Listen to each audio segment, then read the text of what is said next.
everyone, it's Tautou for the Rough Cuts. I hope you've been having a great week. Today I'm going to talk about another film that I saw during one of the film festivals from last year, Fantastic Fest, and that is Mood Indigo. This is the latest film from director Michel Gondry.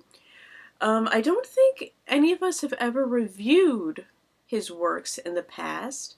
Not everyone really likes his work. It's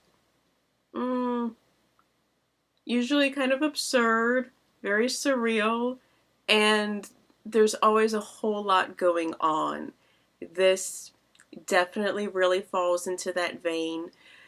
This movie got kind of mixed reviews. Upon leaving the theater, the most common sentence that I heard being said was, "That was very French." So if you know what that means, then you can decide whether or not this will be the sort of movie for you.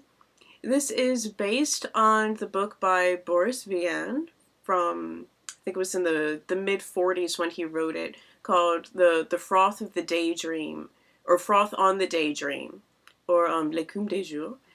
And it stays, the concept of the film stays pretty true to the book. A lot of people, they weren't sure how anyone would be able to adapt the book to film, but Michel Gondry, he did a phenomenal job doing just that.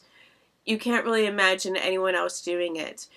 Now, there are definitely two halves to this movie. The first half, everything is just, it's very bright, very colorful, lively. The music is amazing, just a great jazz soundtrack.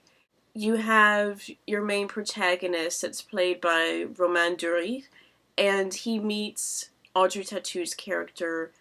They fall in love, and it's just this beautiful romance with just a lot of laughter and happiness. And you also have like his best friend and just kind of the overachiever played by Omar. Everyone is just so happy together. And then there's this scene where they're out on a date and a water lily seed blows into the window, which is like Audrey Tautou's character's lung. And that's where the story takes a turn. And this might be considered a spoiler, so if you don't want to know about this, I'll put a little annotation up here so you know when to bring it back. Now, at this point in time, when you see that seed flow through the window, if you don't want to be depressed at this point in time, you should get up and just leave the theater and don't think of the movie again. Just watch that first half where everything is just bright and colorful and happy, because things get dark, both figuratively and literally. They get dark, and it's just sad and depressing after that. Just like the book. Everything that you were feeling before, that just amazing elation, total opposite of that, the second half of the movie. And when they were showing this at the festival, when it had finished, they didn't bring the house lights up immediately. They left them out for a good while, to the point to where all of us were just sitting there just thinking, so what, do we take the poison now? What is this? Because we were just left there in the dark to think about what we had just seen. And you leave it, you're depressed when you leave. When you get out of that theater after watching the entire movie, you think, oh my gosh, this is one of the most depressing movies I have ever seen. I mean, all of the ridiculous happiness in the beginning just out the window, down into the gutter. Literally, just, it gets sad and depressing. And there's no hope. At the end of it all, there's no hope. No. It's like, you know what?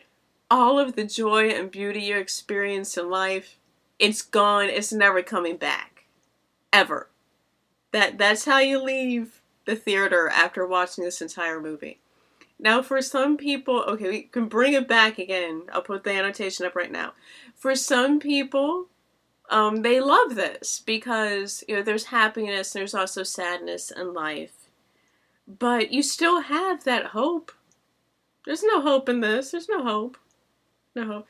I guess that kind of been considered a spoiler, but not really. It doesn't give the beauty away of this. And it is beautiful because there is a certain beauty that's in sadness and loss.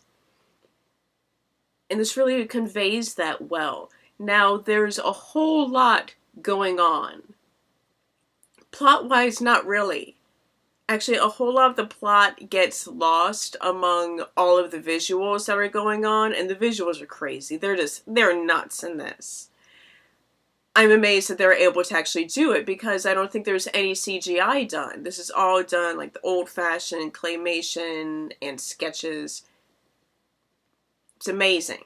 Absolutely amazing. The artistic, just inventiveness that's happening in this movie. But it's a lot. It's a whole lot to take in. And I guess in a way, it's kind of good that the plot is so incredibly simple because there's just so much going on that's stimulating you visually. But in certain places in this movie, the plot really, it does kind of get lost. Actually, it gets very lost. And sometimes you wonder what is going on. Because this movie is over 2 hours long. And they probably could have cut out a whole lot and still had the same story. In fact, they should probably cut out a big chunk of it. They could easily get away with cutting out a big chunk of this movie and not really lose anything. But, you know, I would say watch it.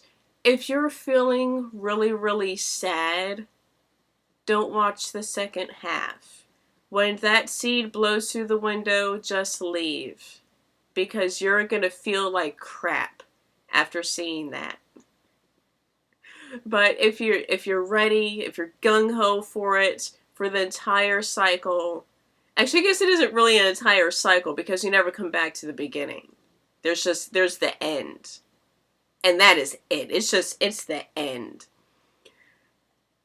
And so, if you can handle that, then yeah, stick through the whole thing. I always suggest sticking through the whole thing. But once again, if you don't want to feel sad, just leave when the seed blows through the window. You'll probably feel better that you did. This is set for a limited release in the US, I think July 18th, sometime in mid-July. But, you know, definitely go see it. If you're into, like, the surreal, absurd, stereotypical French cinema, this is definitely for you. If that isn't your bag, you'll probably hate this. But it's worth seeing. Visually stunning. It's a lot of fun. It really is. But it does get very depressing, very dark. If you're a fan of Boris Vian's work, go see this. You'll probably love it. In fact, I almost guarantee that you will love it if you're a fan of his work. Because, like I said before, this does an amazing portrayal of the story. But definitely, or don't, check it out. Feel good to want to stab yourself in the chest. That's the kind of movie this is. July 18th, Mood Indigo. I will see you guys next time. Until then, goodbye. Oh, and have a happy Memorial Day weekend. Be safe. See you later.